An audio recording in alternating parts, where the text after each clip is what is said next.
मैं अगर आपको कहूंगा रिपब्लिकन पार्टी ऑफ इंडिया तो शायद आप समझ नहीं पाएंगे, लेकिन जब मैं आपको कहूंगा रामदास अठावले तो आप फौरन आपके जहन में कुछ बातें निकल कर सामने आ जाएंगी। रामदास अठावले हाल में कब सुर्खियों में आए? जब वो कंगना रनौत से मिले। कंगना रनौत से मिले तो उन्होंने मीडिया में एक बयान दिया कि कंगना अगर उनकी पार्टी में आती हैं तो 100% स्वागत है, अगर बीजेपी में जाती हैं तो 50% स्वागत है।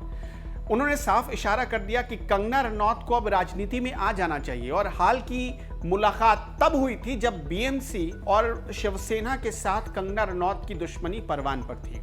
उसी महाराष्ट्र में सियासत करती है रिपब्लिकन पार्टी ऑफ इंडिया, यानी रामदास अठावले की पार्टी। और अब रामदास अठावले की पार्टी ने महाराष्ट्र में और खासतौर पर मुंबई में अलग अलग हिस्सों में ऐसे पोस्टर लगाए हैं जिसमें कंगना रनौत नजर आ रही है। जी हाँ, आपको हैरानी होगी थोड़ी देर के लिए, लेकिन ये हैरान करने वाले पोस्टर इन दिनों मुंबई के हर गली चौराहे नुक्कड़ पर आपको मिल जाएंगे। और अब तो उनकी पार्टी ये तक दावा कर रही है कि ऐसे पोस्टर वो पूरे महाराष्ट्र में लगाने जा रही है। रिपब्लिकन पार्टी ऑफ इंडिया ने एक तरीके से अपनी ओर से इसकी घोषणा कर दी है कि कंगना रनौत उन्हीं की संपत्ति हैं, उन्हीं की पार्टी में आएंगी, ऐसा पार्टी बताने की कोशिश कर रही है। कंगना रनौत किस पार्टी में जाएंगी, अभी तक उनकी ओर से कोई पत्ते नहीं खोले गए।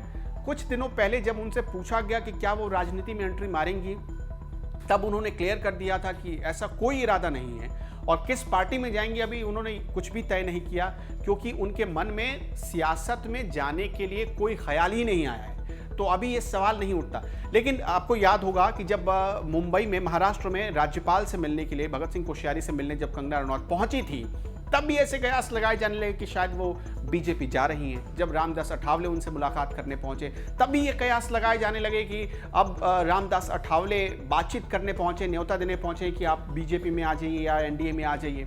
लेकिन कंगना रनौत उसके बाद हमने देखा कि महाराष्ट्र से वो हिमाचल चली गई, अपने घर चली गई और वहाँ पर वो इस वक्त मौजूद हैं। लेकिन रामदास अठावले की पार्टी कंगना का नाम लेकर अपनी ब्रांडिंग ज़रूर कर रही है। कुछ ऐसे पोस्टर सामने आए हैं जिसमें लिखा गया है कि कंगना तुम संघर्ष करो। अब कंगना को एक तरीके से कंगना को प्रेरित किया जा रहा है कि वो शिवसेना के खिलाफ और आगे बढ़े, शिवसेना से जो संजय राउत से जो उनकी लड़ाई है उसे और आगे ले जाएं।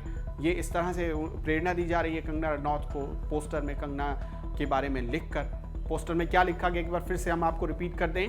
पोस्टर में लिखा गया है कंगना तुम संघर्ष करो, और इसका सीधा मतलब है कि Republican party of India Kangana के हर बयान का समर्थन करती है, कंगना रनौत का समर्थन करती है, और शिवसेना के खिलाफ जो कंगना रनौत बोल रही है, कर रही है, करेंगी, उसके साथ खड़ी रहेगी।